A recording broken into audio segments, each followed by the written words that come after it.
right, folks, it's Bass Action back in action here. In this video, I want to help you understand how the course recommendation process is going to work for honors geometry and what your course paths might look like for your remaining years at Carmel High School. So the first thing I want to go through is this little flow chart here. And this video does assume that you are a freshman. So for those of you who might be sophomores in the class, your path is going to generally look the same. It's just going to have one less step in it because you're a little farther along already. So we're up here at the top, and I want you to notice, first of all, that there's a note here to remind you that the honors geometry students are split between the high school and the middle school, and there are just as many students sitting in the 8th grade as there are sitting here in 9th grade. So because of that, we have two different potential paths where you might go after this class. You may go to Honors Algebra 2, and you may go to Algebra 2 9-10. Now, for this year, what they are going to do is all students in Honors Geometry are automatically going to be placed into Honors Algebra 2. And as we progress through this video, I'm going to talk about how this final recommendation will come into play. But before I get to that, I want to talk about the options and whether or not this path right here may or may not be the path for you. Now, if you were on the Honors Algebra 2 path, then you would generally progress to Honors Pre-Calc, which would allow you to take Calc BC your senior year. So this would be your freshman year, sophomore, junior, and senior that would allow you to take Calc BC. Certainly, if at any point in this path that you didn't want to stay in it, then you could switch over to this non-honors path, although I will emphasize that this non-honors path is still a very advanced path and is very challenging. The only difference between these two paths is that the honors path allows you to take Calc PC. The other path will still allow you to take a wide variety of AP or college level courses your senior year. So let's take a look at this path over here. You'll notice I'll have it bolded because this is actually the most common path for most students who are 9th graders taking honors geometry. And again, on the next video, or in the next slide, I'll talk about why this is the most common path for most of you.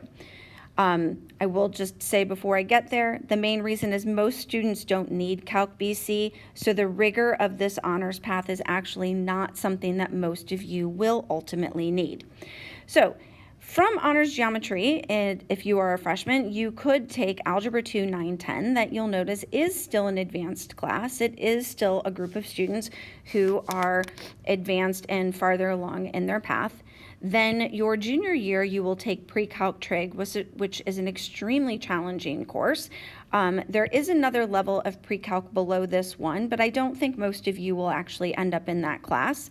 I think this Pre-Calc Trig will be the place for you, which then your senior year will lead you to, as I said earlier, a wide variety of college level courses. Pre-calculus is the last high school level of math.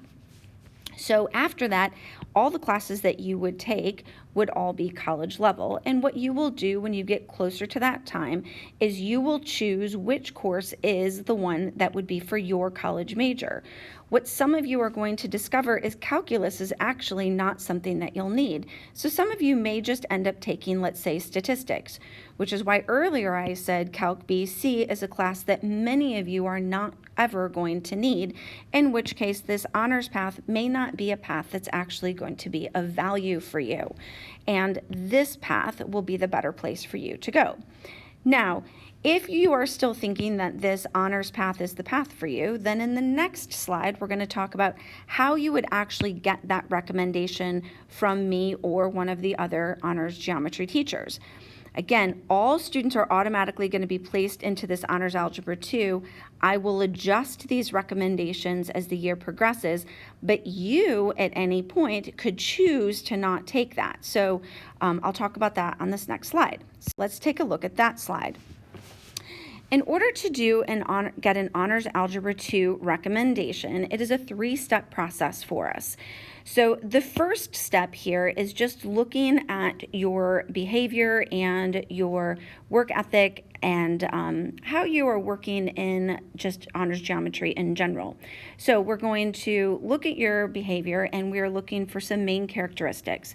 We're looking for characteristics of a strong math student and characteristics of a strong honors student.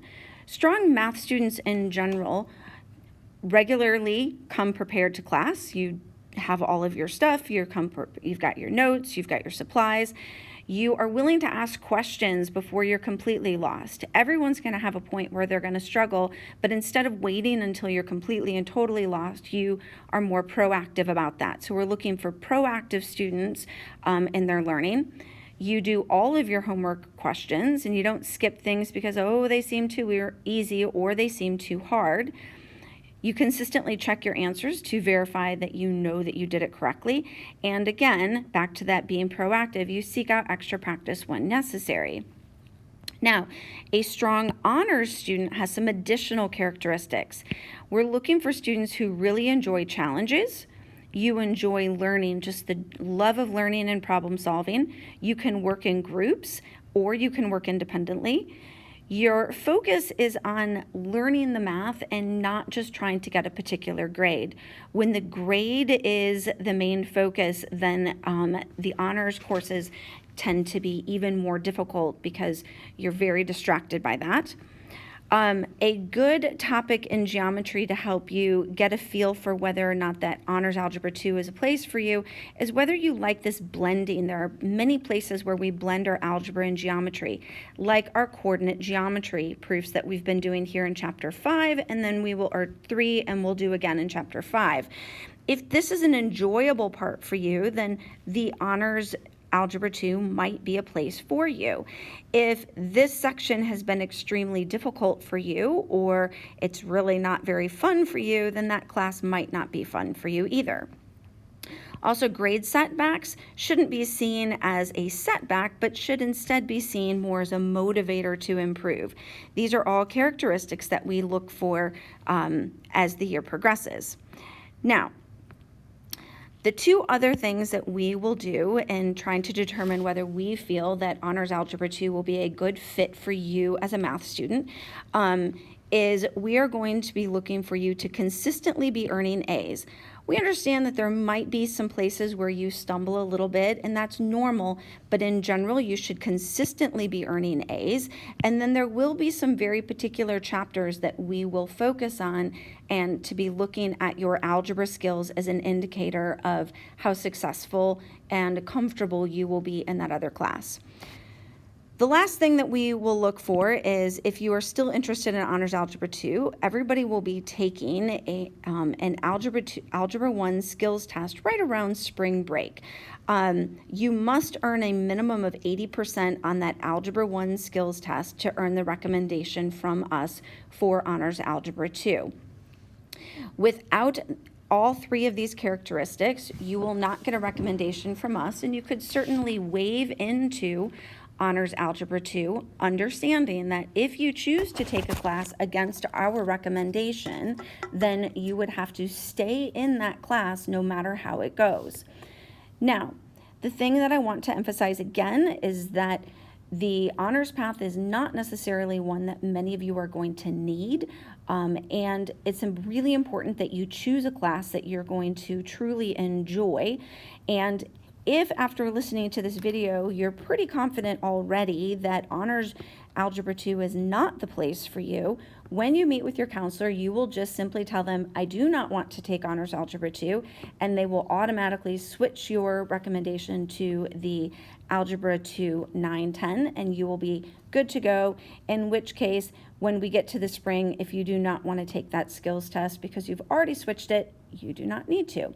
So if you have any other questions, please talk to us one-on-one in class, but use this as a guide for yourself for what we will be looking for to determine whether or not that Honors Algebra 2 will be a good fit for you.